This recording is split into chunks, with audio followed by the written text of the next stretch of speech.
ಎರಡನೇದು, ಇವತ್ತು ಬೆಳಗಾವಿಯಲ್ಲಿ ಮಹಾರಾಷ್ಟ್ರ ಮುಖ್ಯಮಂತ್ರಿಗಳು ಹೇಳಿದ್ದಾರೆ MS ಅವರಿಗೆ, ನೀವೇನು ಬೇಕಾದರೂ ದಾಂಧಲೆ ಮಾಡಿ, ಏನು ಬೇಕಾದರೂ ಹೋರಾಟ ಮಾಡಿ, ನಾವು ದುಡ್ಡು ಕೊಡ್ತೀವಿ, ನಾವು ಲಾಯರ್ ಕೊಡ್ತೀವಿ, ನಾವು ಕೋರ್ಟ್ ಬಂದು ನಿಮ್ಮ ಪರವಾಗಿ ನಿಲ್ತೀವಿ ಅಂತ.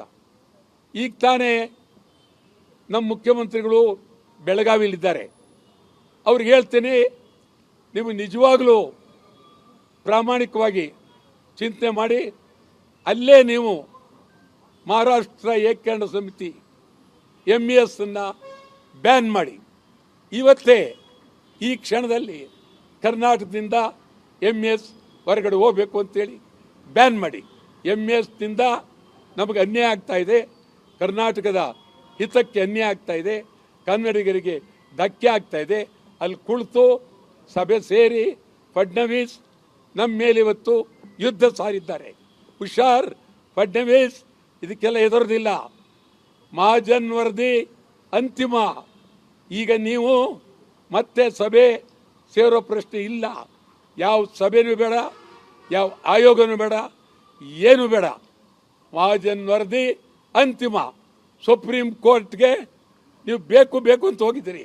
ಕರ್ನಾಟಕ ಸರ್ಕಾರ ತೀವ್ರವಾಗಿ ಅದನ್ನು ನಾವು ಎತ್ತರ. ಎರಡನೇದು, ಇವತ್ತು ಬೆಳಗಾವಿಯಲ್ಲಿ ಮಹಾರಾಷ್ಟ್ರ ಮುಖ್ಯಮಂತ್ರಿಗಳು ಹೇಳಿದ್ದಾರೆ MS ಅವರಿಗೆ, ನೀವೇನು ಬೇಕಾದರೂ ದಾಂಧಲೆ ಮಾಡಿ, ಏನು ಬೇಕಾದರೂ ಹೋರಾಟ ಮಾಡಿ, ನಾವು ದುಡ್ಡು ಕೊಡ್ತೀವಿ, ನಾವು ಲಾಯರ್ ಕೊಡ್ತೀವಿ, ನಾವು ಕೋರ್ಟ್ ಬಂದು ನಿಮ್ಮ ಪರವಾಗಿ ನಿಲ್ತೀವಿ ಅಂತ.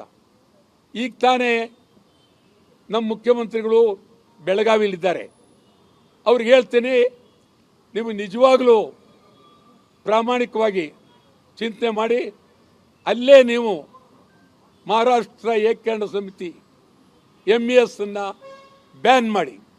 ಇವತ್ತೇ ಈ ಕ್ಷಣದಲ್ಲಿ ಕರ್ನಾಟಕದಿಂದ MES ಹೊರಗಡೆ ಹೋಗಬೇಕು ಅಂತೇಳಿ ಬ್ಯಾನ್ ಮಾಡಿ. MESನಿಂದ ನಮಗೆ ಅನ್ಯಾಯ ಆಗ್ತಾ ಇದೆ, ಕರ್ನಾಟಕದ ಹಿತಕ್ಕೆ ಅನ್ಯಾಯ ಆಗ್ತಾ ಇದೆ, ಕನ್ನಡಿಗರಿಗೆ ಧಕ್ಕೆ ಆಗ್ತಾ ಇದೆ. ಅಲ್ಲಿ ಕುಳಿತು ಸಭೆ ಸೇರಿ ಫಡ್ನವೀಸ್ ನಮ್ಮ ಮೇಲೆ ಇವತ್ತು ಯುದ್ಧ ಸಾರಿದ್ದಾರೆ.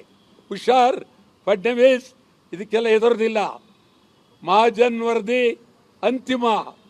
ಈಗ ನೀವು ಮತ್ತೆ ಸಭೆ ಸೇರೋ ಪ್ರಶ್ನೆ ಇಲ್ಲ. ಯಾವ ಸಭೆನೂ ಬೇಡ, ಯಾವ ಆಯೋಗನೂ ಬೇಡ, ಏನು ಬೇಡ.